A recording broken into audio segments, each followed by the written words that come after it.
আজকে আমরা জানবো আইওআইতে অত কম সাকসেস এবং আইভিএফে অত বেশি কেন। এই যে দেখুন, এই একটা হচ্ছে একটা ওভারিতে একটা ডমিনেট ফলিকেল। এই ডমিনেট ফলিকেল মানে এই ফলিকেলের ভিতরে আমরা এক্সপেক্ট করি যে এগ বা উসাইটটা আছে।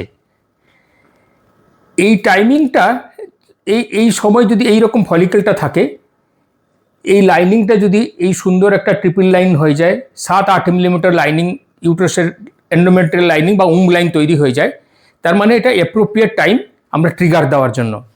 আমরা আইওআইতে কী করি, এই ফলিকেলটা যখন 18-20 মিলিমিটার সাইজে পৌঁছে যায় তখন একটা ট্রিগার দিই। ট্রিগার দিয়ে এই এক্সপেক্ট করি এই ফলিকেলটা রাপচার করবে, এর ভিতরে একটা রিলিজ হবে।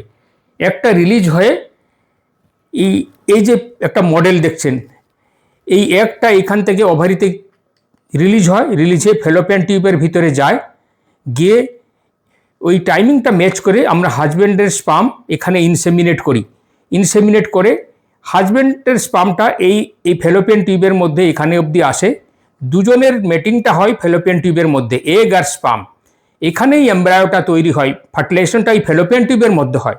এমব্রায়োটা তৈরি হয়ে গেলে এই ফেলোপিয়ান টিউবের ভিতরে গিয়ে এটা ব্লাস্টোসিস স্টেজে গিয়ে ইউট্রাসের ভিতরে এসে ইমপ্লান্টেশন হয়।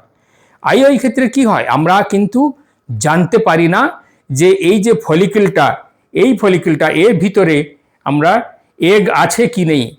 এগ কিন্তু খালি চোখে দেখা যায় না। এগ দেখতে হলে আপনাকে ফলিকেল ফ্লুইডটাকে অ্যাসপিরেট করতে হবে, মাইক্রোস্কোপ আন্ডারে দেখতে হবে, যেটা আইওআইতে পসিবল না।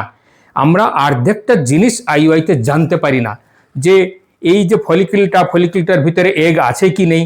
যদিও এগ থাকে, একটা ফেলোপিয়ান টিউবের ভিতরে গেল কি না, স্পার্মটা এখানে অবধি পৌঁছলো কি না, স্পার্ম আর এগের মিটিংটা হলো কি না, ফার্টিলাইজেশন হলো কি না, ফার্টিলাইজেশন হলে ব্লাস্টোসিস স্টেজে আবার ইউট্রাসের ভিতরে পৌঁছলো কি না, অতগুলো জিনিস আমরা মানুষের পেটের ভিতরে হয়ে যায়, কিন্তু আমরা জানতে পারি না। এগুলো আমাদের অজ্ঞাত ছাড়ে হয়ে যায়, এগুলো আমরা নলেজের বাইরে।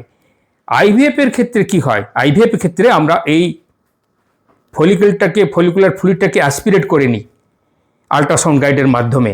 অ্যাসপিরেট করে ওটা মাইক্রোস্কোপ আন্ডারে দেখি ওর ভিতরে এগটা আছে কি নেই। যদি এগ থাকে, হাজব্যান্ডের স্পার্ম নিয়ে ওটাকে মিক্স করি, এমব্রায়ো তৈরি করি। এমব্রায়ো তৈরি করে এমব্রায়োটাকে একটু বড় করে এই ইউট্রাসের ভিতরে আল্ট্রাসাউন্ড গাইড মাধ্যমে ইউট্রাসের ভিতরে ছেড়ে দিই। তাতে কি হয়, অনেকটা অ্যাডভান্স স্টেজে আমরা ইমপ্লান্ট করে দিই, ইউট্রাসের ভিতরে দিয়ে দিই। এতে প্রেগনেন্সিটার চান্স অলমোস্ট ডবল হয়ে যায়। আইওআই ক্ষেত্রে যে জিনিসটা আমরা জানতে পারি না, যে ফার্টিলাইজেশন হলো কি না, সেটা আমরা আইভিএফের ক্ষেত্রে অলরেডি এমব্রায়ো ফরমেশন করে ইউট্রাসের ভিতরে দিচ্ছি। যে কারণে আইওআইতে একটা সাইকেলে যদি 20% সাকসেস হয়, আইভিএফে অলমোস্ট ডবল, ধরে নিতে পারেন 40%-এর মতন সাকসেস।